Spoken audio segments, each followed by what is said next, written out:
So now we're going to talk about the relationship between Israel and what I'm going to call the church, meaning those who have professed faith in Yeshua over the last several thousand years. This has not been an easy relationship. It's been a problematic relationship, and as I think I mentioned before, many things have been done by those who have professed faith in Yeshua that have created major stumbling blocks to the Jews even being willing to consider that Yeshua could be our Messiah. So I also told you that we're going to spend some time in Romans 11, which is very relevant to this story. So let's start there. I know we've read some of these verses before. So would somebody read Romans 11 and verse 25 through 27?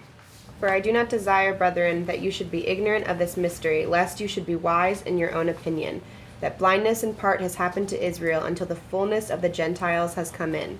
And so all Israel will be saved, as it is written, the deliverer will come out of Zion, and he will turn away ungodliness from Jacob. For this is my covenant with them when I take away their sins. Okay, so let me define a couple terms as we start here. We just read that God does not want us to be ignorant of this mystery. To be ignorant of something means not to know it, not to discern it, not to recognize it, not to understand it, or to ignore it. And then again, God doesn't want us to be ignorant of this mystery. A mystery is something that's hidden, it's secret, it's locked up until it is revealed to you. So what basically God is saying is if we're going to understand this mystery, it's going to need to be revealed to us. We're going to need a revelation. Okay, in the verses that we just read, there are two blindnesses we read about. One of them is very obvious, the other one is implied. What's the obvious blindness? God's face. Well, okay, that's what it's to, but what it's the blindness of whom? Israel. Okay, blindness in part, again, has happened to Israel. Why in part? Because there There's a are... remnant. Yeah, because there are Jews who believe in Yeshua, so blindness in part has happened to Israel until the fullness of the Gentiles come in. And as you said, it is blindness to the face of God, to Yeshua being our Messiah. What's the other blindness there, or potential blindness, I should say? Is it that they're part of the church story as well? Well, yeah, I would say that's very warm. Would somebody like to be hot? So blindness on the church's part, on followers About of Yeshua? of what? Of God's plan for Israel? Yeah, okay. I mean, again, we just read, brethren, I would not have you be ignorant of this mystery. So the other blindness is the potential ignorance and not understanding of the mystery. What mystery? What mystery did we just read about? How Israel will be saved? Yeah, the salvation of Israel.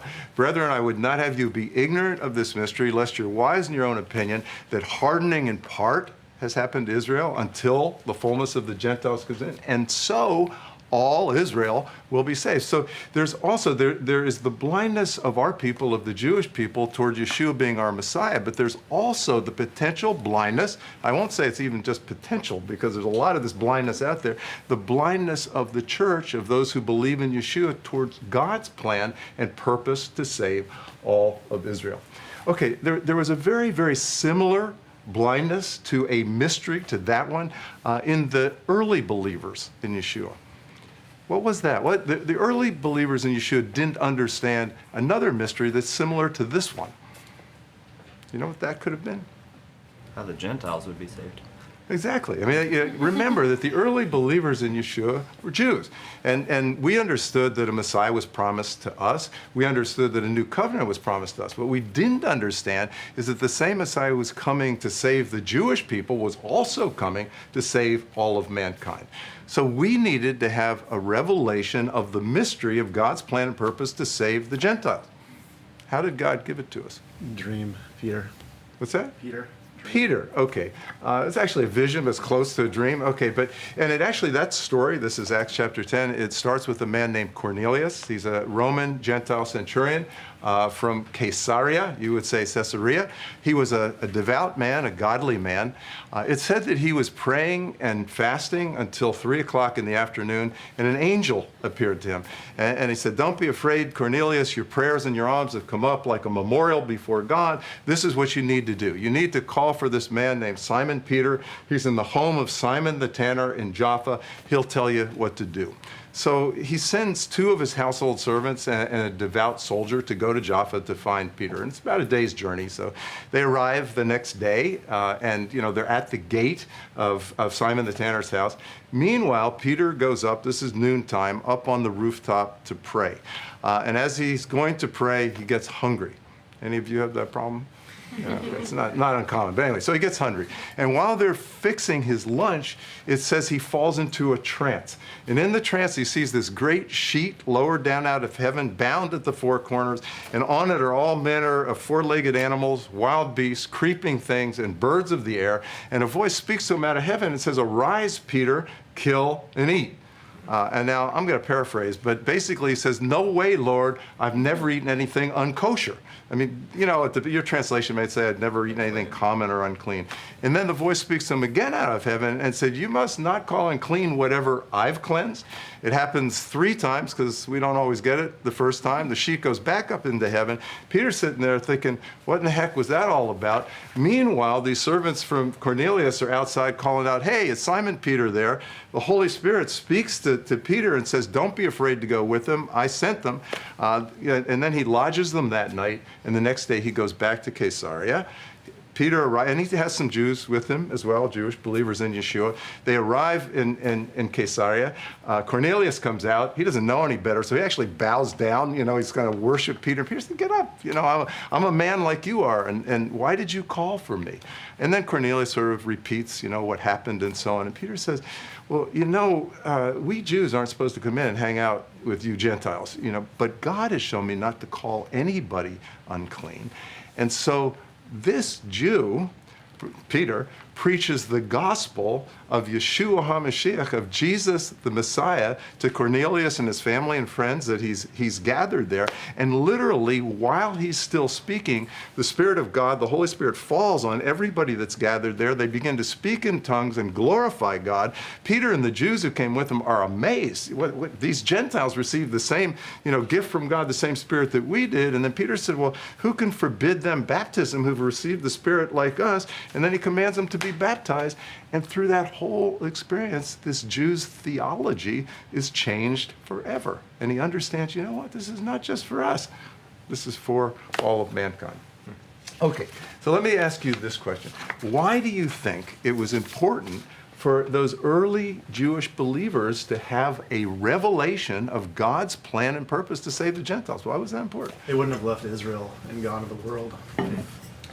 Exactly. I mean, because God intended to use them in the fulfillment of that purpose. They were going to go out from Jerusalem to Judea to Samaria to the ends of the earth preaching the gospel. They were to go to what? Every creature and preach the gospel. So if they didn't understand, they had to have that revelation, again, because God was going to use them to fulfill it. So let me ask you this. Why do you think it's important today that followers of Yeshua have a revelation of God's plan and purpose to save the Jewish people, to save all Israel?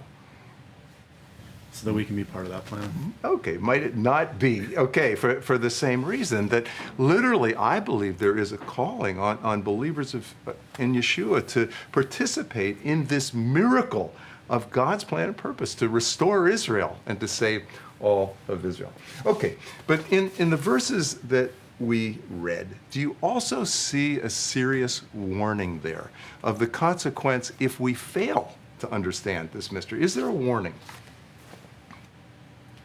Be wise in your own opinion. Okay.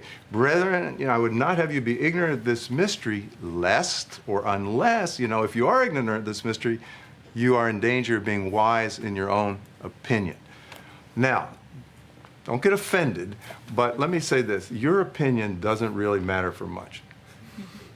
And nor does mine. I mean, what is important is what God has to say. Okay, but what do you think, being wise in your own opinion? What are a few words for that? What's that refer to? Pride. Pride. And you have another one to add to pride? Similar. Arrogance, perhaps. Okay, so pride and arrogance. And specifically, in this context of Romans 11, we're talking about the pride and arrogance of believers in Yeshua toward the Jews who don't yet share their faith. And we read about this earlier in the same chapter. So let's read these verses. Would somebody read Romans 11 and verses 17 and 18? And if some of the branches were broken off, and you, being a wild olive tree, were grafted in among them, and with them became a partaker of the root and fatness of the olive tree, do not boast against the branches. But if you do boast, remember that you do not support the root, but the root supports you. Okay, and again, would somebody read Romans 11:24? For if you were cut out of the olive tree, which is wild by nature, and were grafted contrary to nature into a cultivated olive tree, how much more will these, who are natural branches, be grafted into their own olive tree? Okay, so I'm not asking what these trees represent. We'll talk about that in a minute. But just what two trees were mentioned here? An olive tree. What's that? An olive tree. Well, they were both olive trees. Oh, you're right. Yeah. Sorry, wild and natural. Okay, well, wild and Cultivated. cultivated. Okay, so there's the cultivated olive tree and the wild. There are two trees that we've got here. Who does the cultivated olive tree refer to? Gentiles. What's that? The Gentiles. The Jews, Where's the Jews? No. The Gentiles. I mean, I know you're a Gentile, so you want that to be the cultivated olive tree. But okay, who does the cultivated olive tree refer It's the Jews. Wait, okay, the Jews. And why, when the Apostle Paul is writing this letter to the Roman church, why does he refer to Israel as a cultivated olive tree? Because God picked them. Well, no, he picked them. What else? You're right. He picked them. Right. That's a good word. That's even better than chose. You think picked? Yeah. Okay. Okay. Picked them. Okay. But besides picking us, what else did he do? Yeah, the root, right? Yeah. Everything. Think about it. When this letter was written, God had been dealing with our people for several thousand years. I mean, and just let's quick review. He calls Abraham and then Isaac, then Jacob, and then we follow Joseph into Egypt. We're delivered out of Egypt, by these 10 miracles of God or plagues upon Egypt. We go through the Red Sea on dry ground. God's leading us by a pillar of cloud by day, a pillar of fire by night. He makes the bitter waters sweet at Marah. He gives us quails to eat at night and manna in the morning. We drink water out of the rock. We come to Mount Sinai and we get the law. We go up to the edge of the promised land and we send in 12 spies. 10 of them come back with a bad report. We happen to believe them, and therefore, because of unbelief and disobedience, we don't go into the land. God says, okay, you know what? You're not going to trust me. This whole generation is going to, in fact, everybody's going to wander in the wilderness for 40 years until this generation dies. By the way, they spied out the land for 40 days. So God said, okay, you spied it out for 40 days. You're going to wander for 40 years until this whole generation passes away. Then the next generation goes in under Joshua's leadership. We conquer the land. And then we serve God for a while, but then we give ourselves over to sin. He gives us into the hands of our enemies. We cry out to God. He raises up judges to deliver us. Then we serve God for a while. Then we give ourselves to sin. Then he raises up, and then we cry out to God, and then he raises up judges to deliver us. And then we walk with God for a while, and then we give ourselves over to sin, and then he gives us into the hands of our enemies, and then we cry out to God, and then he raises up judges to deliver us, and on and on. And when he's done with judges, it's prophets. So all this time, he's revealing himself to us. He's revealing his ways to us. He's dealing with us. He's cultivating this tree. He's pruning it. He's fertilizing it. He's dealing with this people group. Okay, so we're a cultivated olive tree. What's the other tree besides the cultivated one? The wild. Wild. Now, why is that? Is that because you guys are all so wild? I mean, why are the Gentiles referred to as a wild olive tree? There was no knowledge of God. Well, in that same- forgive me for saying this way. While God is cultivating this olive tree of Israel, for thousands of years, you guys are out there dancing around the fire. I don't know what you were doing. I mean, you're doing your own thing. Okay, so all right, so now we have this cultivated olive tree. Who are the branches on the cultivated olive tree? The Jewish people. Okay, we're the branches on the cultivated. We're going to read this again, and we'll see this. So now we're the branches on the cultivated, and God has been, pruning us and doing all this stuff for a long time. Now, again, in the fullness of time, our Messiah comes, and a minority of our people believe in him, but the majority of the Jewish people fail to believe in our Messiah. What happens to those branches? Cut off. They're cut off. They're broken off of the cultivated olive tree of Israel. So they're now laying down on the ground someplace. And it's not that they're not Jewish anymore, but they've been cut off for the fullness of God's plan and purpose for us. Okay, so and then now, the Gentiles are out here. You guys are the branches on the wild olive tree. Okay, when you believe in the Jewish Messiah, Yeshua, what happens to you? We're grafted onto the. Okay, first of all, you're removed from this wild olive tree and you're grafted, it says, contrary to nature, into the cultivated. Why contrary to? I'm not a horticulturalist, but my assumption is that it's harder to graft something onto something that's not the same species. But you are grafted, contrary to nature, onto the cultivated olive tree of Israel. Okay? So, and now you're told not to boast against the branches. In fact, let's read this again, make sure we understand what's happening here. If some of the branches were broken off, these are the Jews who didn't believe in Yeshua, and you, being a wild olive tree, the Gentiles, were grafted in among them and with them. So you were grafted in among somebody and with somebody. Who? Who were you grafted in among and with?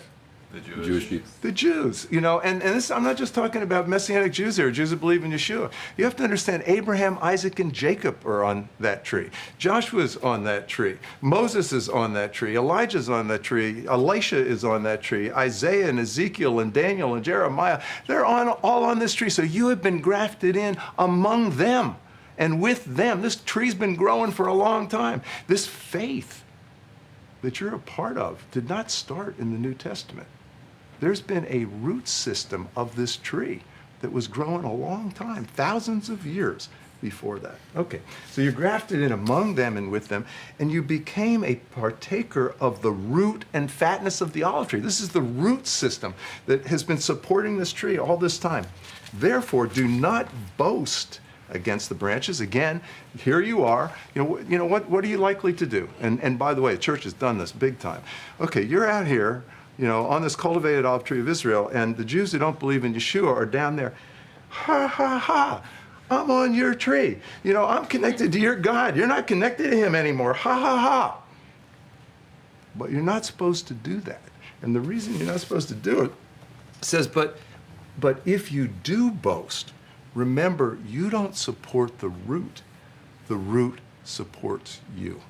And in addition to that, it says, if you were cut out of the olive trees wild by nature, grafted contrary to nature into the cultivated olive tree, how much more will these who are the natural branches, again, the Jewish people, be grafted into their own olive tree? And then the next verse is what we started with.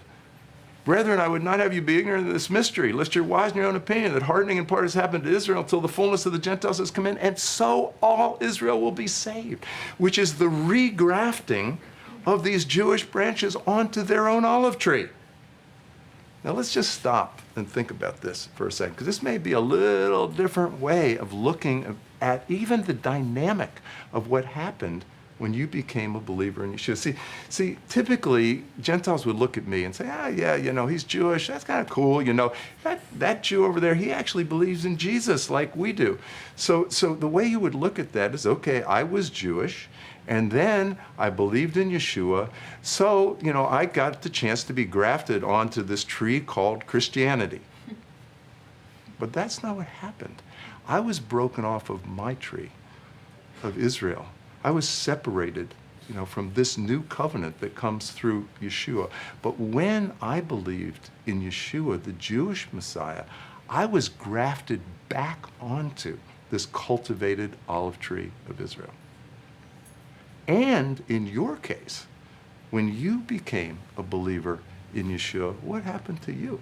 Exactly what tree are you a branch on?